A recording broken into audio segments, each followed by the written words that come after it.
রাধে রাধে সকলকে, আর জন্মাষ্টমীর অনেক অনেক শুভেচ্ছা সবাইকে।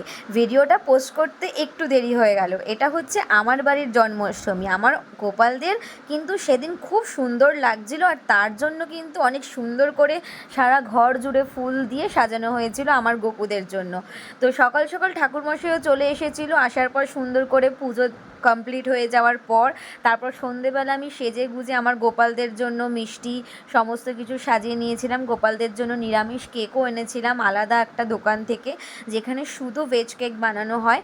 তো সেটা আমি নিয়ে এসেছিলাম গোপালদের জন্য। তারপরে সন্ধেবেলা একটু আরতি করে নিয়েছিলাম। আমার গোপুদের জন্মদিন বলে কথা, আর তার দিদি সাজবে না তা হতো হয়ই না, তাই না? তাই আমার গোপুদের কেমন লাগছে তোমরা কিন্তু অবশ্যই জানাবে, আর আমাকেও কেমন লাগছে তোমরা কিন্তু জানাবে, তাই না? আর গোপুর ইচ্ছে ছাড়া কিন্তু এগুলো কিছুই সম্ভব না।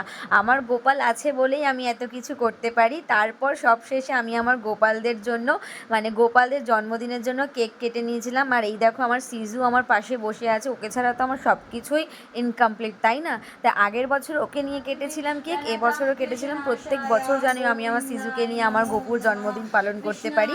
গোপাল সবাইকে ভালো রাখুক, সুস্থ রাখুক। আর তোমাদের কাদের কাদের বাড়ি জন্মাষ্টমী পুজো হয়েছে সবাই কিন্তু জানিও। বাই, রাধে রাধে।